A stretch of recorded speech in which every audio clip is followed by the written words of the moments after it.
Now, you may not remember this, but back in the mid-2000s, Domino's pizza was a national joke. If you were eating Domino's in 2005, it wasn't because you wanted pizza, it's because you were in college, it was 2 a.m., and your roommate Steve had already finished the only box of Cheerios in the house. Domino's wasn't so much food as it was triangular cardboard with cheese-colored oil. And people noticed. A 2009 consumer survey by Brand Keys ranked Domino's dead last in pizza taste, which is kind of like losing a best haircut contest to an emo high school kid from the year 2007. And Domino's being at the bottom wasn't just about taste, because by the mid-2000s, Pizza Hut and Papa John's were eating Domino's lunch, sometimes literally. Domino's stock price limped along, the brand was mocked on late-night television, and franchise owners were calling headquarters saying, "We're paying you royalties to sell pizza to customers that are comparing the taste to that of regret?" So Domino's did something insane for a Fortune 500 company.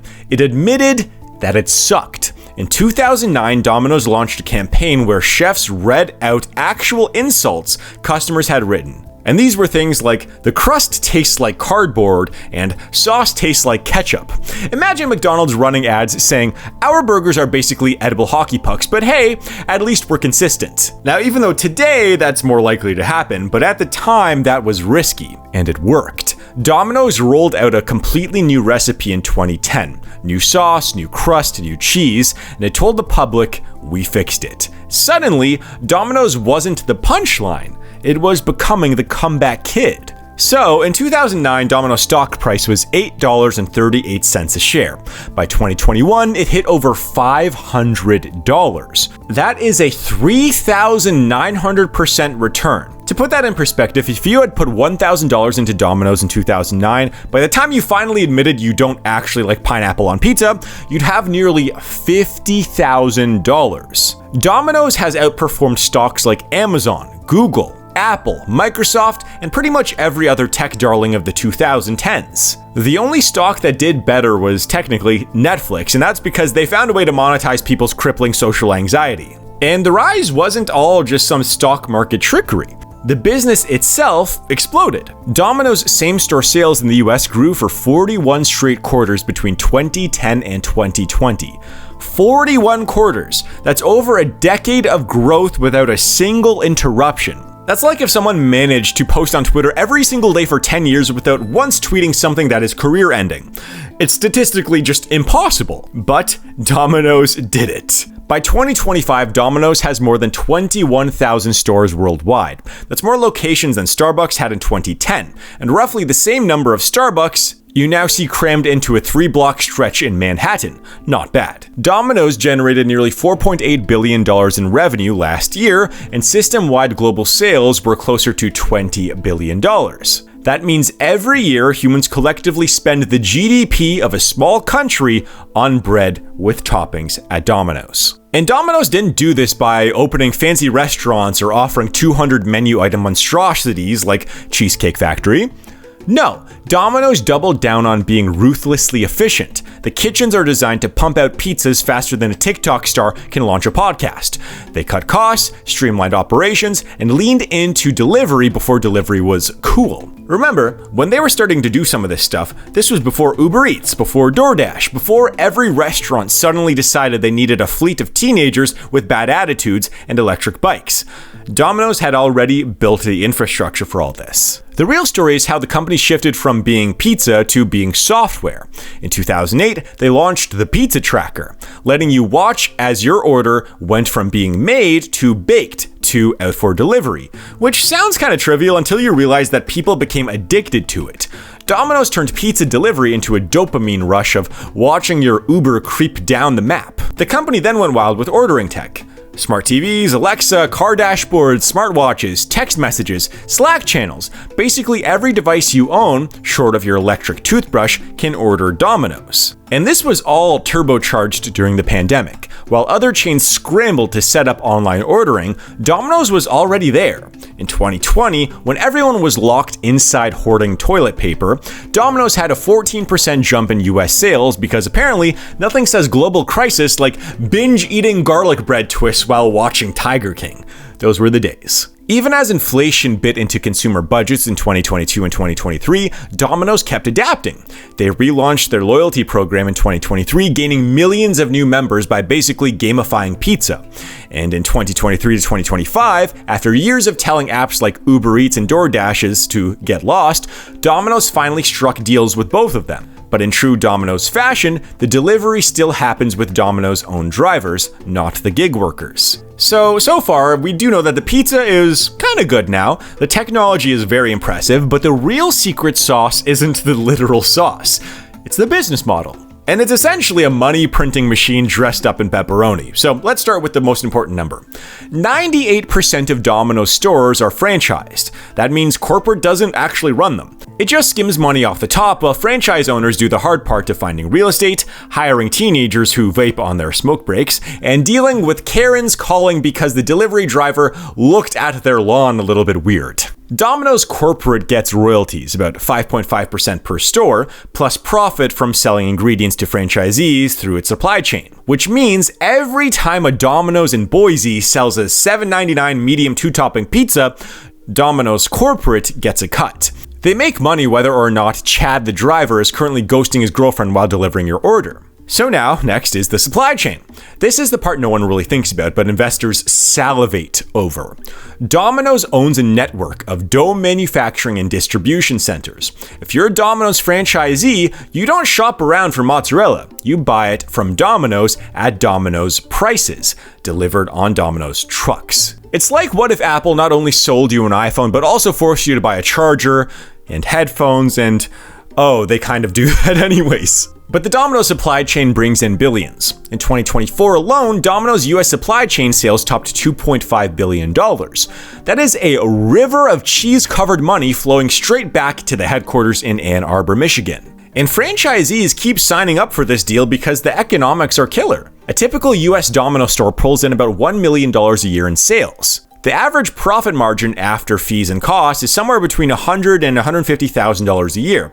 That might not sound like much until you realize a single operator can own 10, 50, or even up to 100 stores. Some franchisees basically turn into pizza feudal lords, ruling over entire metro areas with a fleet of delivery cars covered in grease stains. And Domino's doesn't just hoard all these profits and royalties that they take in. They shovel billions back to shareholders through dividends and stock buybacks. Since 2012, Domino's has spent over $6 billion on buybacks. They bought back so many shares that they literally shrank their share count by almost half.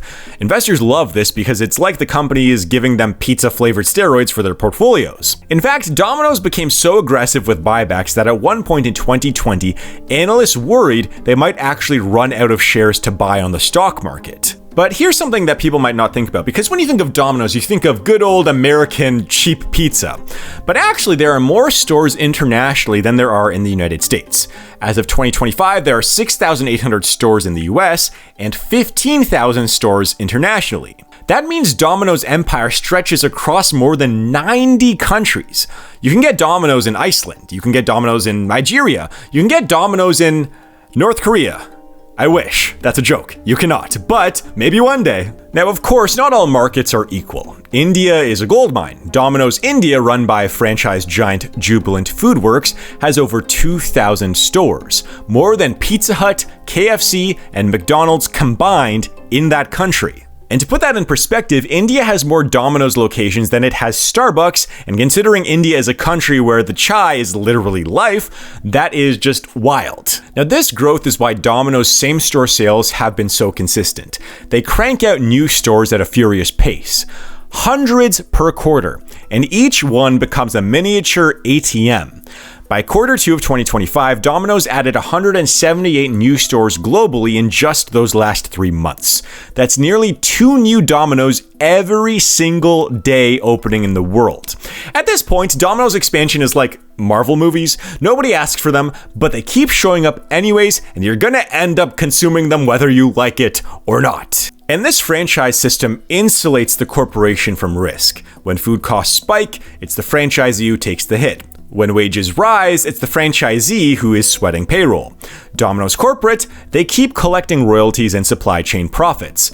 Domino's is essentially the landlord of pizza. Now let's talk about one of Domino's favorite tricks, and that is debt.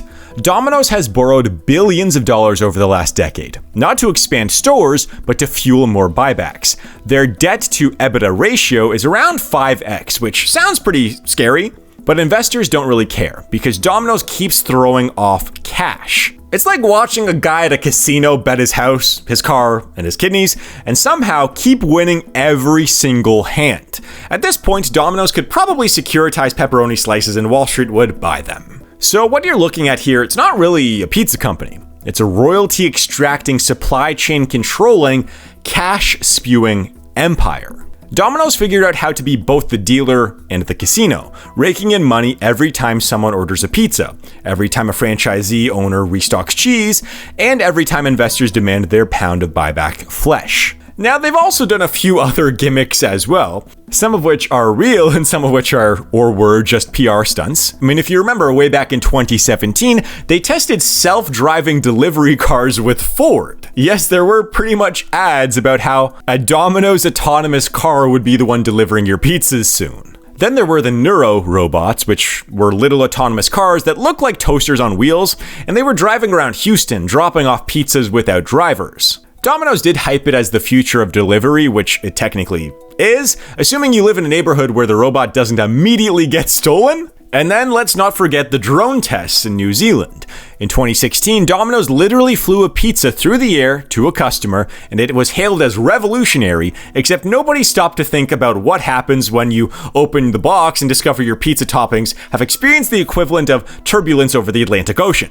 But this brings up the question, what does the future look like for a company that went from cardboard with toppings to one of the best performing stocks on the whole planet? Well, if you ask Domino's, the future looks like a giant cheese-greased map where they plant little red dots until the entire globe is just covered in delivery zones. As of 2025, they're sitting at 21,000 stores worldwide, and the corporate goal is for 25,000 in the next few years. And that means that by the end of the decade, you will be able to walk out of your house, sneeze, and accidentally land in a Domino's parking lot. And yes, they do plan on doubling down on India, but they also plan to aggressively expand everywhere, especially in places like Southeast Asia, Latin America, and the Middle East. They're basically playing Risk, except instead of armies and tanks, they're deploying garlic bread and stuffed crust everywhere. And given how fast they're moving, don't be surprised if you see Domino's pop up even inside the Vatican.